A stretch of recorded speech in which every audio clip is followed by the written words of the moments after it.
All right, it says I'm live. Hey, everybody, this is Jim, the tabletop engineer. I am currently on vacation this week. If you didn't watch yesterday's live stream, I'm basically trying every day to just come on and talk to my patrons. I make this video free to non-patrons in the hope that maybe maybe they'll sign up. But just sitting here in the morning, it's hot. Oh, it's so brutally hot. There is a breeze today, finally. Um, and I apologize, there may be some noise shortly. A lot of families are taking their kids to the beach and getting on their rafts and stuff, so it could get a little loud. I also like to wave to the kids when they when they go by. They wave at me. You got to wave back at kids. So anyway, as I mentioned yesterday, I'm taking this time to do some editing of some videos that I have already shot back in Atlanta, and I just saved them up so that I could work on them here. The first few days we were here, it rained, so I got quite a few of them done.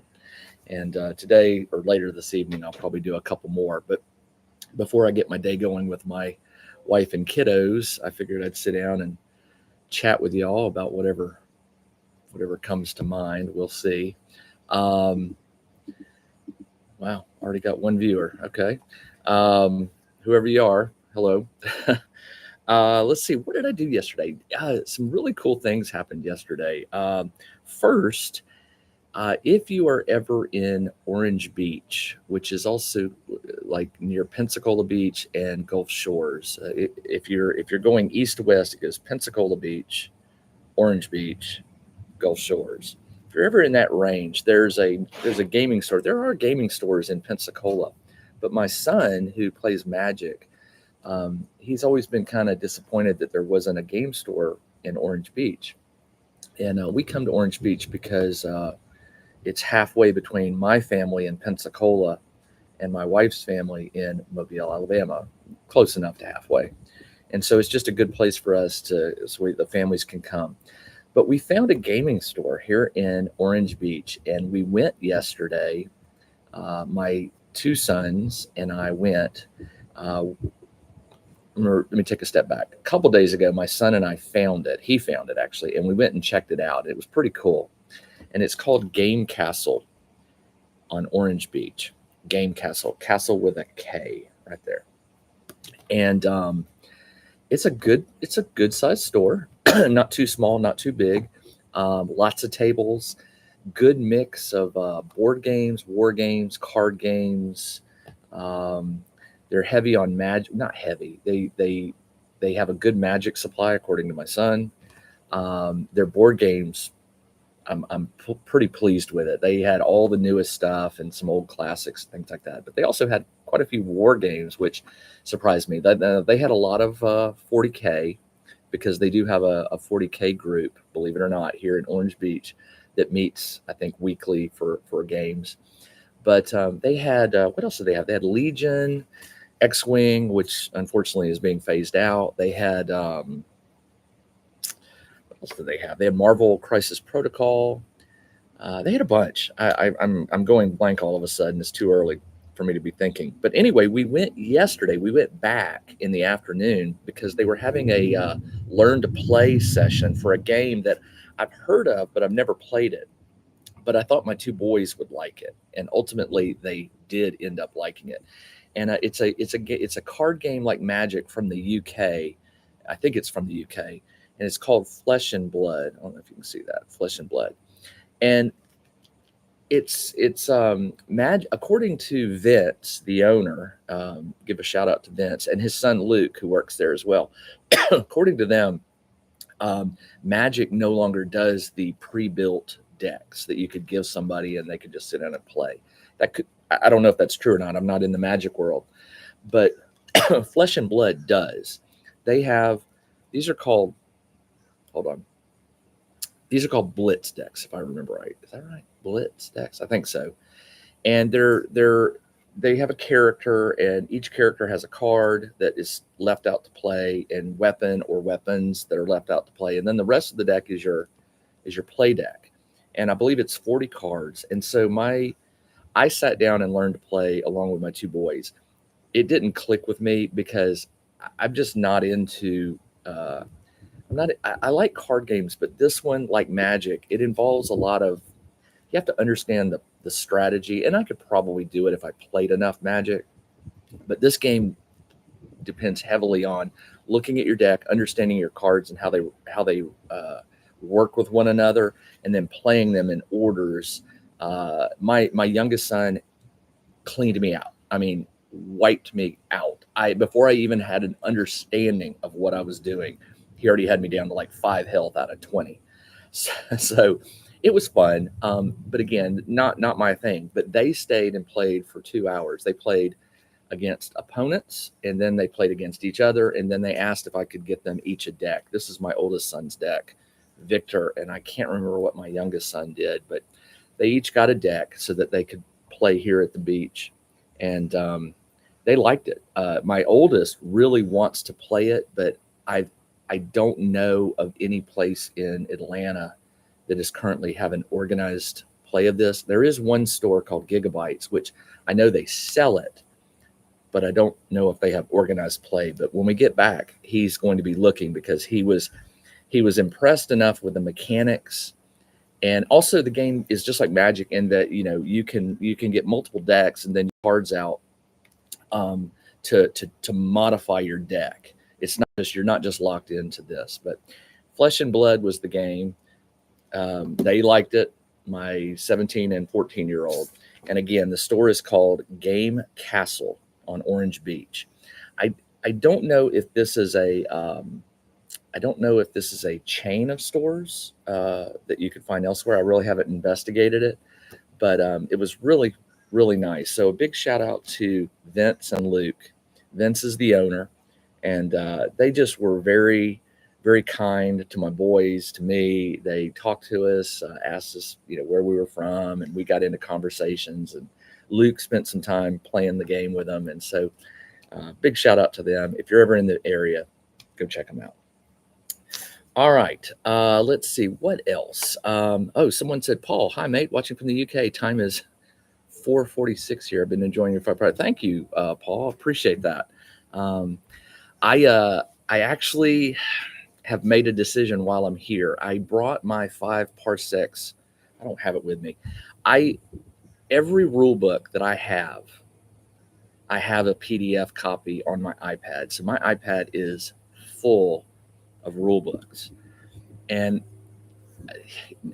I won't say I have every, because sometimes I'm not able to get a PDF of a rule book for some reason. I don't know. There are some older games that I don't have PDFs of. Got a helicopter flying over. But 5 parsecs on the ride here from Atlanta. I've been playing Bug Hunt, and you're going to get to see some of those videos starting on August 1st. I've already posted a couple, I think, the opening videos, like the character creation and the mission briefing. I think I did. Yeah, I think I did. But Bug Hunt is so cool.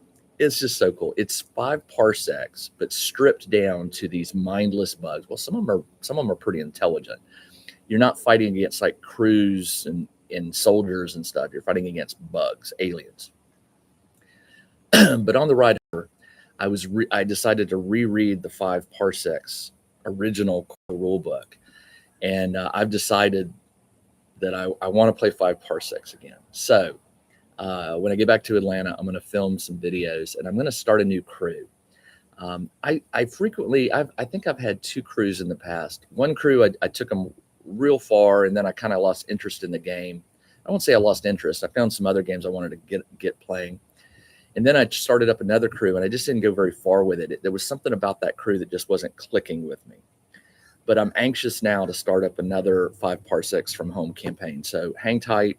Patreon. My Patreons are going to get access to hopefully an ongoing 5 parsecs campaign that I'm going to be starting up very, very soon. I'll probably release those videos, the crew creation right away, so you know what my crew is, and then I'll try to get a playthrough video up as fast as I can. We are near Pensacola Naval Air Station, and the Blue Angels are practicing. I think they're practicing all week, but this week, tomorrow, they're practicing on the beach. So we're going to be heading over to the beach tomorrow to watch them. They literally fly right over your heads. I mean, sometimes they'll scare you because they'll come up behind you, and you don't hear them until they're right at you because they're so fast. But I think we're hearing the start of it there. If you could hear that. So yeah, 5 Part 6 from home is coming. So thank you for the kind words. I'm glad you like my 4 Against Darkness and 2D6 Dungeon. Those are videos that I'll keep playing just because they're just easy, they're fun, they're fast. You can sit down and play them. You can play a bunch in a row, record them, and they edit pretty easy as well. So what else do I have on my mind for you? Well, let's see. How far am I? I'm 10 minutes into the video. So I've got about 20 minutes left. I try to keep these under half an hour.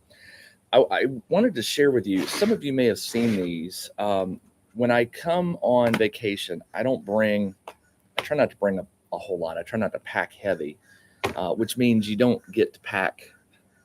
I did bring miniatures a couple of years ago, and I tried to paint them, and that was just no fun. Hauling the paints, hauling the miniatures. Some of the miniatures got broken because I didn't have them padded properly when they were on their trip home. They got jumbled around.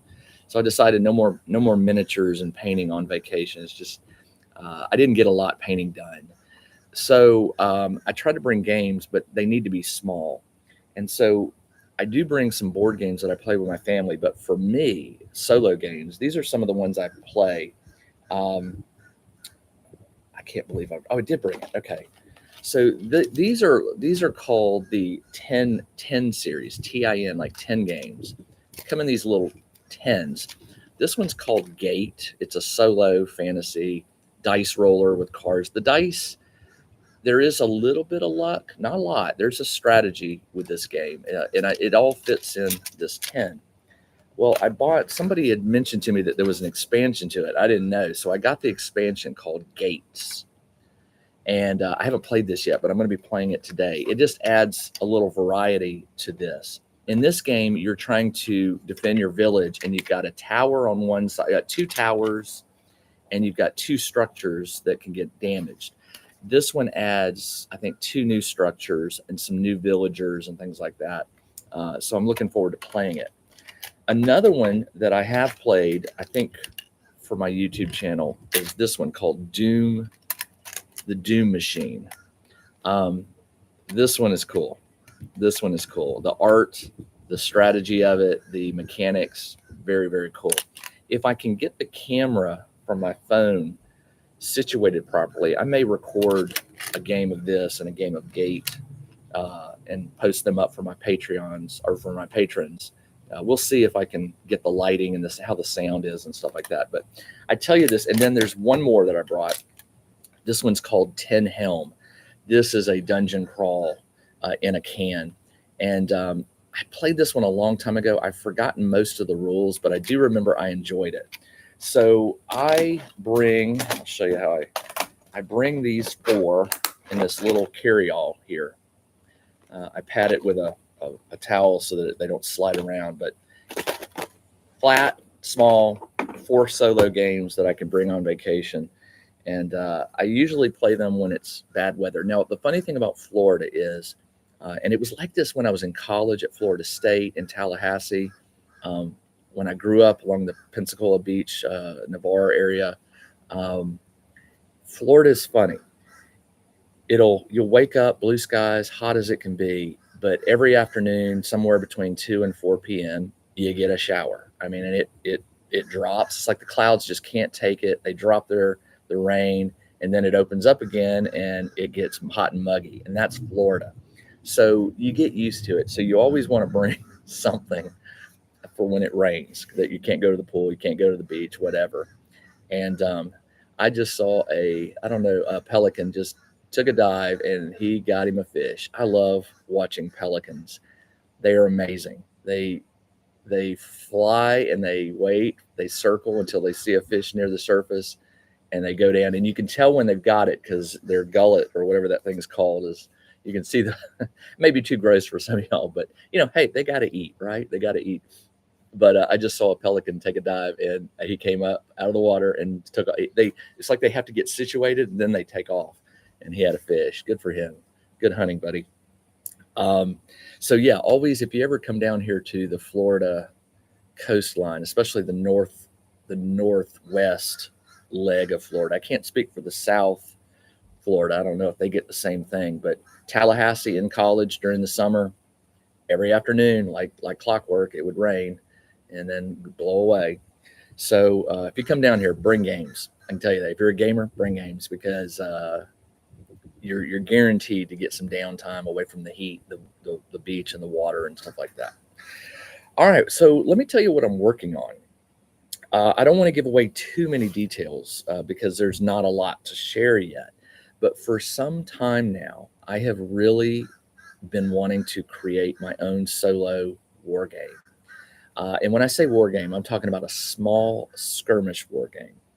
Um, I have played enough war games now in my days that I know what I like, I know what I don't like.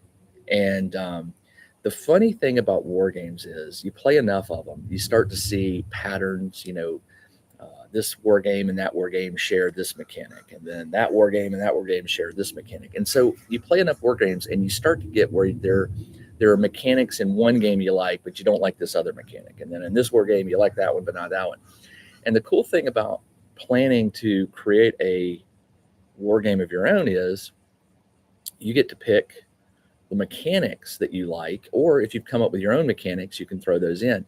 So I sat down one day and I was like, if I were to create a war game, you know, how would it be organized in terms of rules and game mechanics? And I started thinking of all the war games I play and the various mechanics, and I started checking off. I like that mechanic. I hate that mechanic.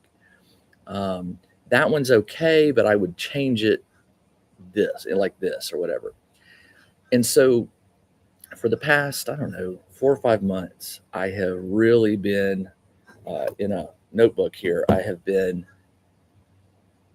writing out the mechanics that I like, tweaking the mechanics that I may not like, but I would like them if they did this. And over time, all of a sudden on the ride down here, I was looking it over and I was like, I have enough of the mechanics defined that I could start putting the game together.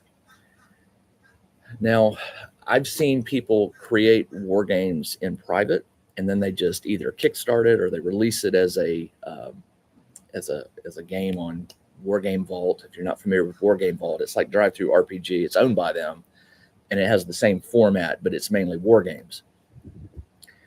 And I've been pondering, how could I, you want to play your game as much as you can, and I've been playing some very basic games with some of the mechanics I've done, but I haven't put them all together. And so this week, one of my to-dos, I have like maybe 10 to-dos when I'm here at the beach. One of them is to get my war game mechanics, the basic rules together, and throw some minis on the table, not necessarily, not here when I get back, and play it and see how those rules and mechanics, how they work together. Do they gel?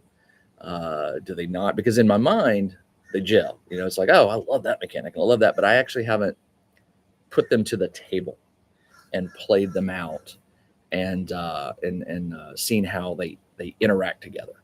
So I'm going to be doing that. And for those of you who know me and have followed me for a while, my mind doesn't stop. I've always got new ideas for zines, new ideas for scenarios of games I play, and I write very fast. When I say I write, if it's in my head, I can get it out on a document very quickly. And so I've been slowly writing the rules up in a document. Believe it or not, the game does not have a name yet. Jim's War Game. Is it going to be fantasy or sci-fi? I think it's going to be sci-fi. Mainly because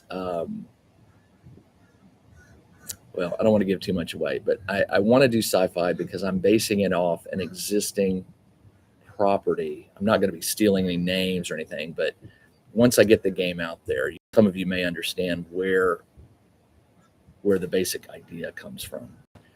Um, so yeah, when I get back to Atlanta from here, I plan on sitting down and actually playing the game. But here's my point. I think I'm going to use Patreon, my Patreon, to beta test the game, meaning I'll be releasing the core rules, if you can call it that.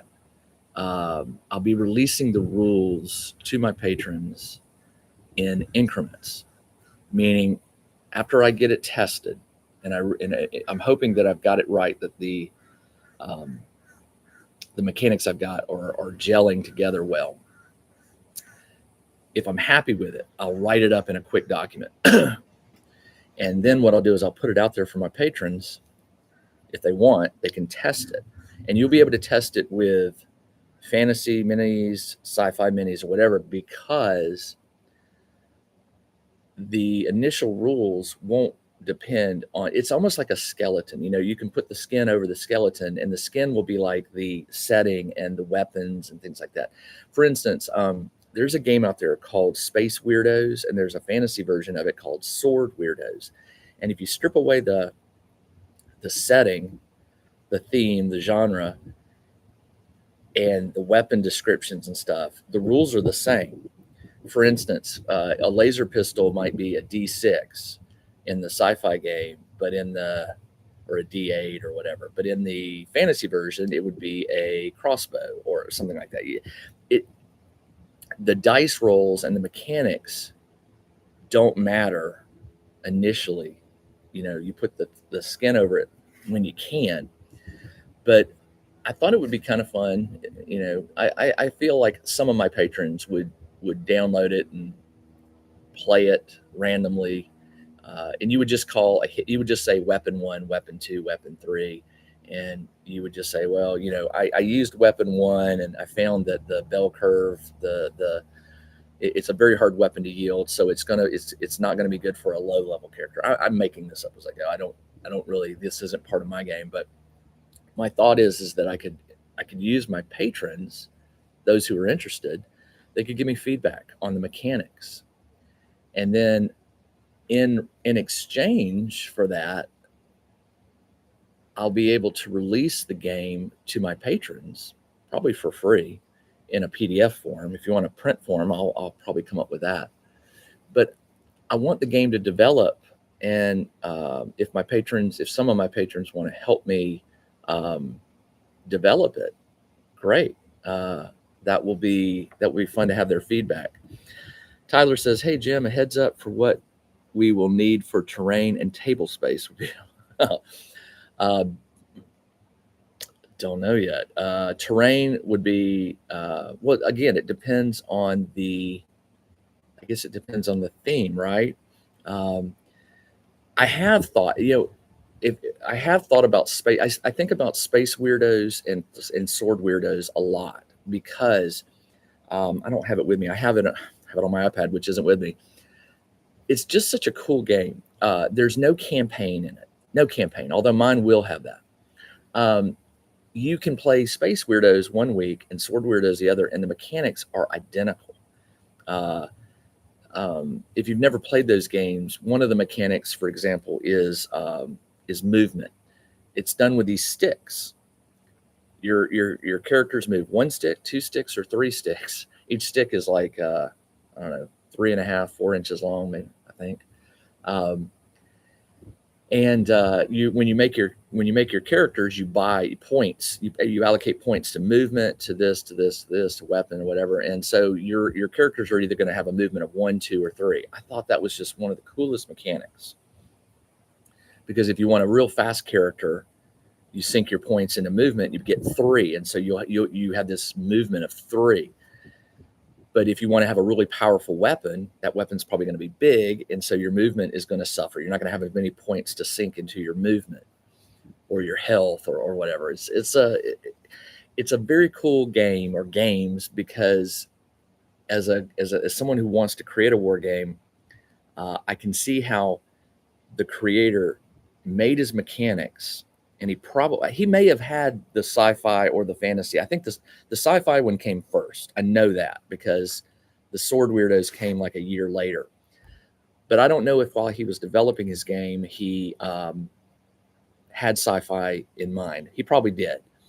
But while he was developing it, I'm sure in his mind he was like, "Oh, I could make a fantasy version out of these rules because the mechanics are almost identical." I don't think he changed hardly anything. Now, he did add spells, which spells in the fantasy version, that is I think the mechanic for that. No, because in the sci-fi when he has these mind powers, psionics or whatever, and it's very similar, very, very similar. So yeah, I'm pretty sure it's going to be a sci-fi game. So if that helps you for terrain and table space, fine. Right now, I'm going back and forth between a 2x2 or a 3x3 table, and the reason being is I need to play it first with the mechanics I have in place, because my first thought is that I think 2x2 is going to be too short to allow for some strategic planning in the game. If your heroes and your enemy are too close together, you immediately go into ranged combat almost right out of the gate, and that doesn't allow for some strategy. Like, for instance, if you're playing an opponent, they might be watching what you do, and that will affect their decision. Well, if you and your opponent are within weapons range on turn one, that changes how the other player is going to react when, after the first player's turn, the second player is probably going to immediately fire, or they're going to be forced to run. And for games like Stargrave and Frostgrave, I actually like the smaller game area, because those two games, they can drag if you have too big of an area. But I don't know. I will have that decision made pretty quickly once I get a few games in, whether it's the 2x2 or the 3x3.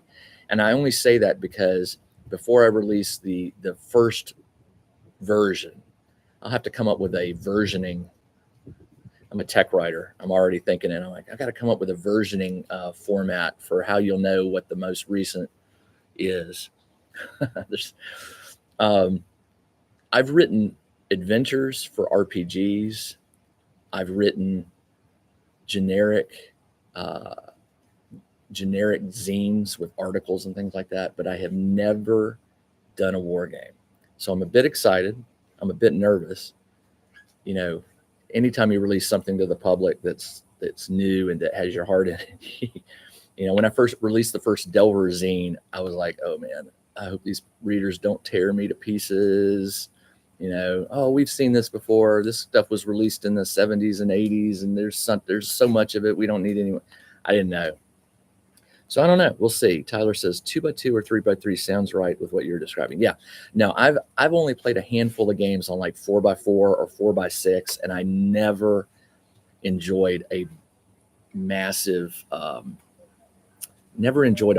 war game. I did play a game of, what was it, Bolt Action once on a very large table, but there were multiple players. So the big area was nice. The problem was I could take my turn and go get a drink and talk to a few gamers and come back and what's going on. And then I could, play my turn when it came up. So fast pace is something I always look for. I also played a game of Warhammer 40K once with someone. I didn't know what I was doing. And that was on a huge table. And it was fun. It was a lot of dice rolling. That was the thing about 40K that got me. I was like, here, I'll roll 30 dice and then pick out the hits, and then you roll a lot of dice and defend. And I was like, this is weird. It was different. I'm not knocking it. It was just different. I prefer small solo skirmish war games, 10 minis or less. I could go up to 15, but I think at that game I was playing, somebody had let me use one of their armies. And I mean, I had more. I was like, oh, I forgot about them over here, you know. So yeah, my intention is small skirmish style, customizable, meaning you won't be limited to certain. You can buy different class. I don't know what the word will be, classes or a theme of character and things like that. So yeah, I hate to put any kind of promise out there, but maybe a promise would help me stick to a schedule. If I make it verbal out here, if I put a date on this, then my patrons will hold me to it. Let's say September 1st. Give me a month. I hope that's okay. This is a game that I want to release in 2025. I know that's a long way off, but given that it's at 0 right now, let's just say it's at marker number 0 or 1. I got a long way to go, but I would like to have my patrons involved in it. Yeah, let's go with September 1st. I'll go ahead and put it on the record there. I plan on having something to release privately to my patrons on September. I've got a month. See, when you do that, you're locked in. So lock me in, and maybe I'll even have a name for it. I don't know. We'll see. Ooh, that breeze feels good right now. All right. I told you guys I'd keep this under 30 minutes. It's going right over 30 right now. So I want to wrap this up. Tyler, Paul, if you're still there, thanks for commenting and joining me. And I had a few, I saw the count go up to 5 or 6. So for those of you who are lurking, thank you. This is an unscripted, just random thing. I'll do it again tomorrow. I don't have a time set. I just do it whenever I can get a moment. So thank you guys for joining me. Thank you, patrons, for supporting me. If you are not a patron, please check out the Tabletop Engineers Gaming Workshop Patreon. The lowest tier is $2, and it's going to get you access to a lot of extra videos that will not make it to my YouTube channel, the public YouTube channel. So, and for those of you who are watching and have been supporting me and my channel, thank you, thank you, thank you. I appreciate it. And I'm looking forward to getting a lot of videos released on August 1st, but I do have a few that are coming out probably this week, so we'll see. All right, everybody.